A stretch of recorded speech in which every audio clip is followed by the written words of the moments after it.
Eni, Eji, Eta, Ekasano. Oh, Baba, thank you. Mokie, my good young man, Adeleye ỌΛΑJIDE. I got your name right, right? Right, Baba, you did good. All right. All right. Mini, Baba Marcus, Ṣàngódoyin, Akinlana, Moenjokoni, Pelu, Oremi, Adeleye ỌLΑJIDE in Nigeria. Where are you in Nigeria? I'm in Ekiti State presently. Ah. Are you traveling, or that's where you that's your normal spot? Well, I'm from Ekiti State. Though I wasn't born here, but for the past few years, I've been in and out of Ekiti State. So for now, I get around mostly from here. Okay. Because it's not so far from Oshogbo, not so far from Ibadan, not so far from my usual places. That is why. Ain't it beautiful? I'm here now in my home. This is also part of literally my ancestral home. This place is named Bulbancha. Bulbancha. Oh. Since the colonizers came here and wrecked up shop, most of y'all know this by the name of the place is New Orleans, Louisiana, on the Gulf Coast. Right. In the south of the United States. But the real name is Bulbancha. Wow. And I'm from a family here that has indigenous blood. We've been out, some of our ancestors have been here for thousands of years. Benny. Right. And then of course, we have ancestry from Africa and other places. But I just wanted to greet with you today and chop it up with you and let people know, because unfortunately, we are now in the modern worldwide cultural revolution of African peoples. And I've been really thinking about it a lot. I had a chance to go to Asia recently, which most people don't consider Asia as part of the African home or the African homebody, and best believe it is. Best believe it is. So why would you say that, Baba? Why would I say that? Yeah. Well, we might have to do another video. Okay. Get you a chance to talk today, but I'm gonna tell you that nappy-haired, kinky-haired, brown-skinned, dark-skinned people, homeland is not just Africa. It's in here in what they call the Americas. We've been here. Now there's evidence that we're the first indigenes of the Americas. Not the only, but the first. Okay? Maybe not even the majority, but the first. And then when you go to Asia, you go to places like India, Andaman Islands, Sri Lanka, Indonesia, Papua New Guinea, the Solomon Islands, Vanuatu, Fiji, right. the East Timors, the Hawaiians, the Samoans, the Philippines. You're going to see people who have African descent, or they basically just flat out, African people. But many of them are mixtures of Austronesian people, South Asian people, beautiful mixture of people. And many of them are either Africoid or they have African ancestry mixed in with Asian ancestry, right? But look, the national symbol of Fiji is the Afro pick. What? Oh. I don't know what more to say to tell anybody other than that. But most Black people in the Americas, and I think in the continent of Africa as well, they're not really tapped into that Asia is part of the African world. It's part of the whole spread out African world, right? But that's another chop up. Another day. Yeah, another day. But what I wanted to do is talk about some of this fantastic work that you've been doing, documenting the culture there in not only Nigeria, but you've been in several different countries in the region in West Africa. I know you was in Benin. Yeah, I've been to Benin. I was close to Togo as well, but I didn't go all the way, but I was at the border just to observe certain things. But Benin, yes, I spent about a week in Benin, and it was good to see, the aspects of culture and how they practice some of their ceremonies and whatnot. Yeah, so tell us what you do Tanio, who are you? All I know right. you are Olorisha Yemoja, am I correct? Shango. Well, there's no Orisha I don't relate with anyway. Yemoja as well. Very much so. Yemoja is one Orisha that is very, very close to me. So you will find me at Yemoja festivals, at Yemoja events, documenting just because of, of the presence that Yemoja carries wherever she's venerated, worshipped.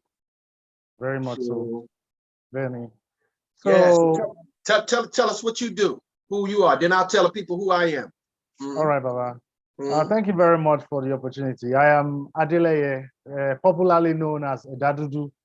So I document culture, most especially from the Yoruba perspective. I consider myself to be a photojournalist as well as a storyteller with images, with videos, videography, because I go to various places, especially those places that haven't had a lot of media attention or media coverage in terms of Ìṣẹ̀ṣe and Òrìṣà worship in Yoruba land. So, I go to these places to show to the people out there that, hey, there are many Òrìṣà, and there are places that they practice or worship certain Òrìṣà that people do not even know out there. Because most of the time, if you pick a random person to mention the name of Òrìṣà that they know, they're gonna give you a Ogun, Ṣàngó, Ọ̀ṣun, Yemoja, Ọbàtálá, Ogun, Ọbalúayé, and then they get stuck. That's about it for them. Mind you, there's many other Òrìṣà from town to town, from place to place.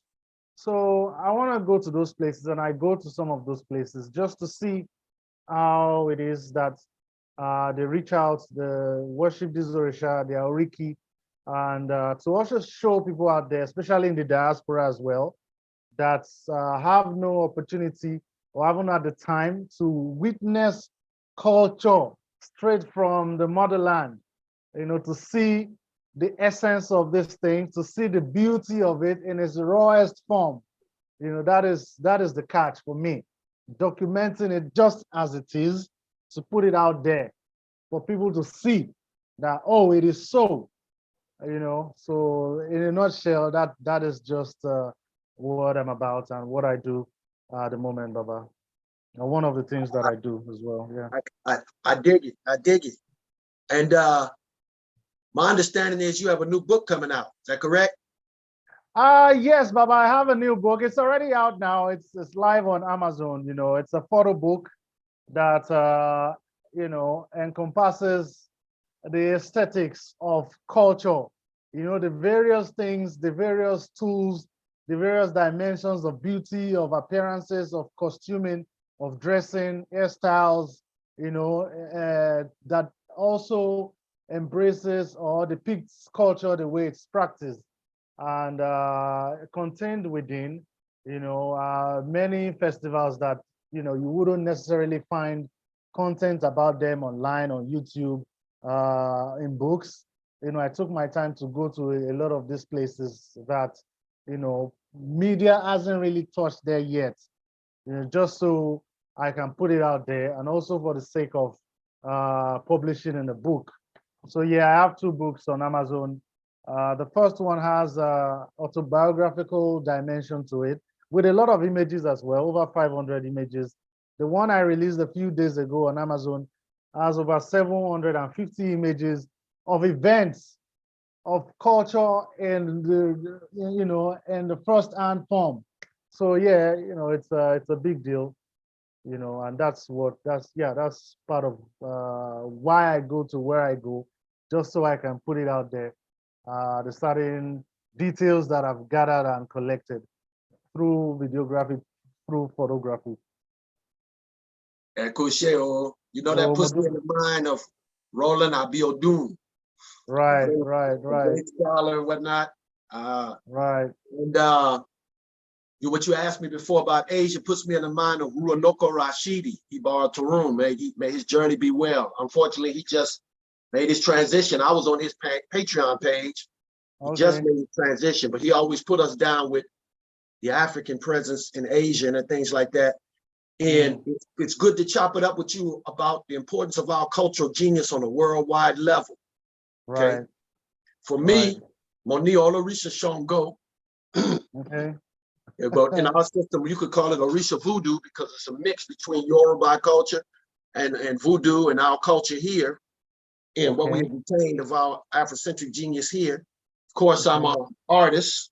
Right. You say me in the background. I'm also a drummer. Those are some very, very tonal drums. Yeah. So I have one of, my publications here for, I don't know, is the title showing? Can you see it, Baba? Let me see. I might have to check the video later. All right. So yeah, that's it. One of my books is on Amazon. Awesome.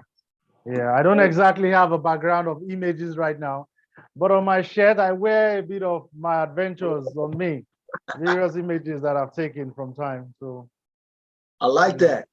Thank you, so Baba. yeah, we chopping it up, and we want all of y'all to follow what we're doing. What both of us doing. We're doing networking and sharing. All my peoples over there that's following Ẹ DÁ DÚDÚ TV in Nigeria. You can follow me too, and all my people over here that's following me. I want you to follow Ẹ DÁ DúDÚ TV. Because you've been doing videos. When I first you were doing videos like a television station, basically.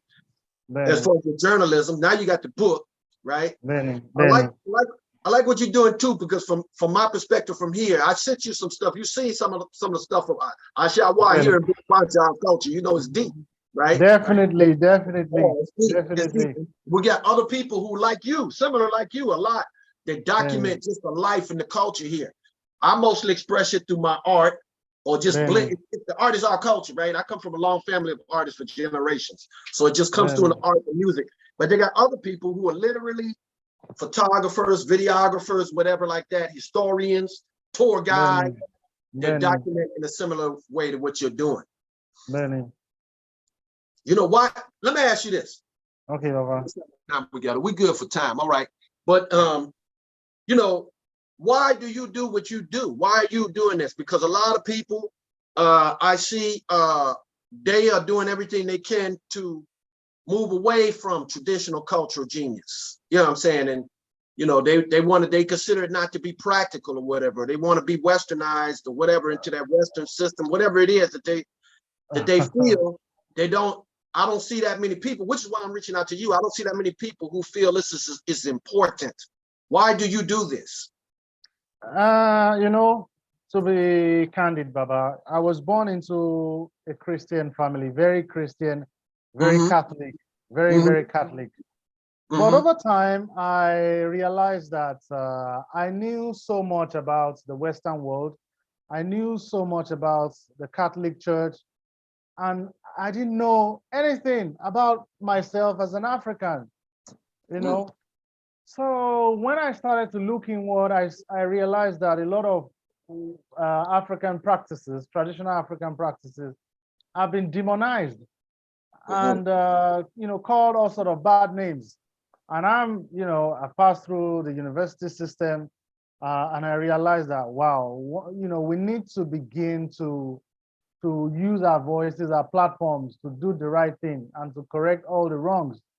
To put certain content out there so people can see, even Christians or wherever it is from other religions can realize that, okay, these guys are not demons, they are not demon worshippers or whatnot. They are just being original Africans, So part of the motivation for me is to correct that erroneous, that colonial mindset, that self-hating mindsets, in the hearts of even the unborn children, because children are born into self-hate, are born into ignorance, right from their homes and whatnot.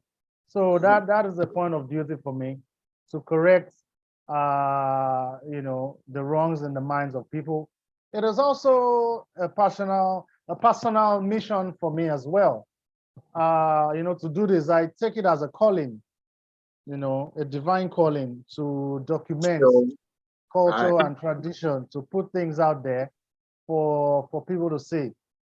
Because Baba, you know, being a visual artist yourself, it's not all of the time that a priest is gonna sit on the mat, you know, to consult or to handle divinations all day. There's that part of us that Orisha or that Ifa, that Ori, that Olodumare is also using, you know, to preach or to teach.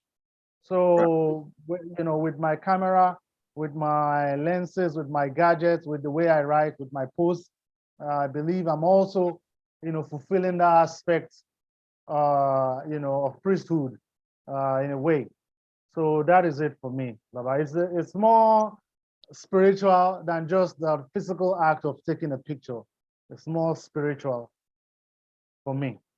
I can dig it. Now you have many people over here. When I say over here, I don't mean the United States. I mean, because I really, my consciousness not limited to the United States. I mean, in the, what you call the Americas, from Canada to Chile, right? Okay, that's what I mean over here. So that includes the Caribbean and all of that. So you have many people over here like me and my family who are of Yoruba ancestry. We have Yoruba blood, okay, amongst other bloods. And as a result, we have a few Yoruba words that were passed down to us through our ancestors, but we wanted to like upgrade our ability to Soro Edewa, speak our language. And I know that you have Ede Yoruba classes, correct? Benny, I teach Yoruba classes, you know, every week. That's one thing I'm definitely highlighting to my students at JUJUPOWER, ORISHA VOODOO Inspired Living, because they asked me, you know, a lot of people ask me to teach Yoruba language. I'm like, no, I can't do that. You know. But you know why you okay, go on. Yoruba I speak was learned because I've been having Yoruba in my ears since I was about 9 years old.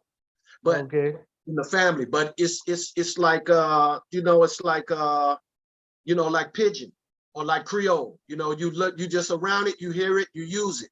You know what I'm saying, right? So we did have classes with Adéwálé here at the ILE before Katrina. So that's like almost 20 years ago. Wow.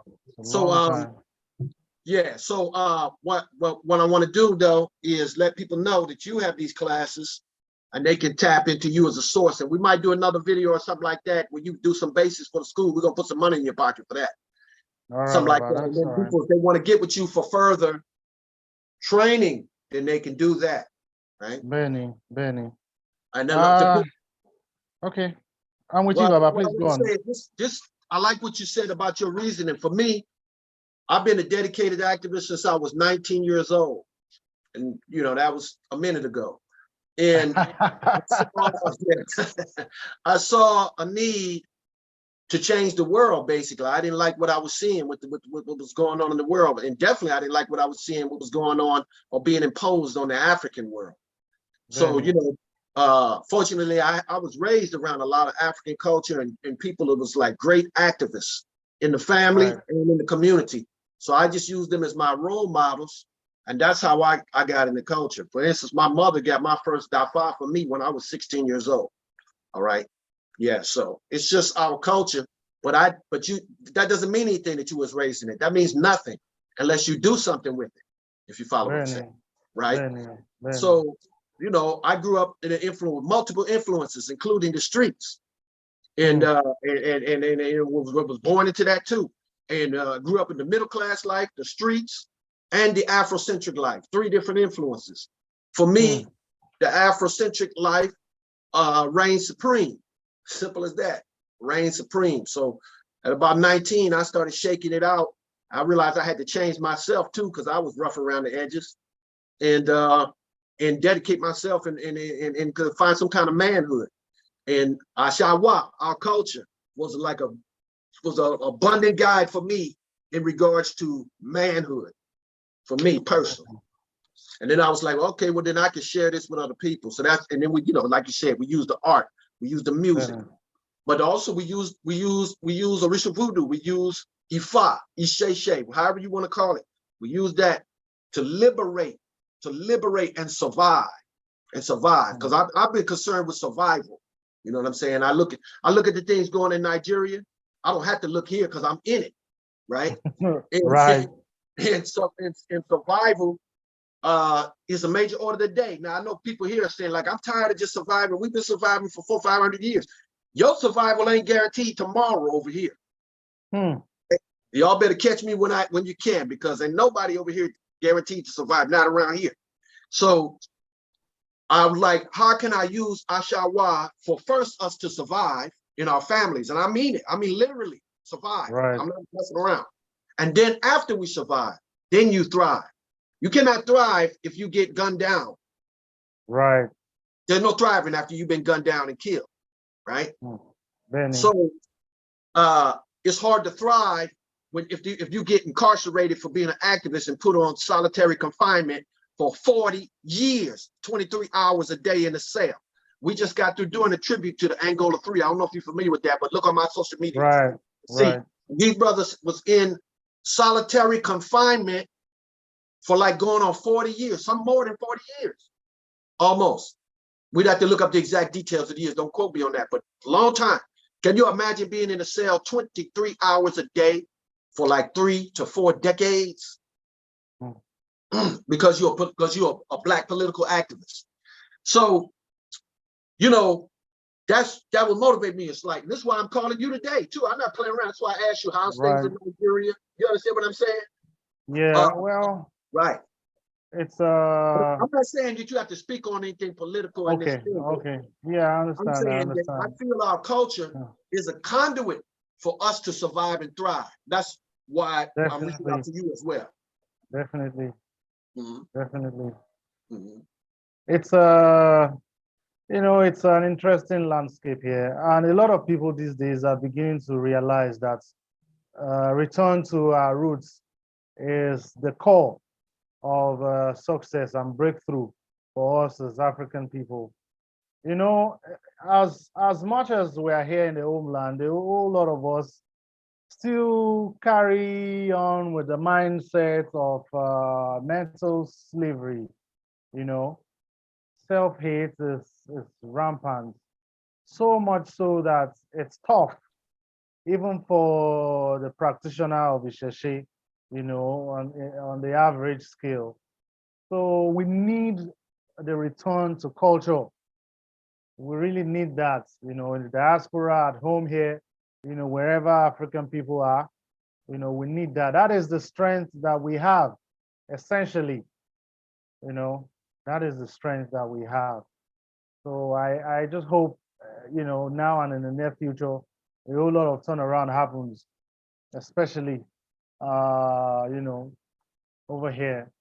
Well, over there too, there is no difference anyway, because Africans will always be Africans. Right. That's what I see. I see so many.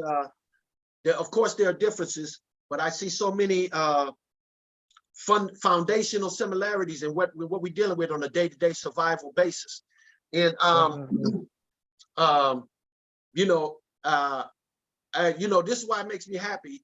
Here you are. What decade were you born in? You born in the 80s?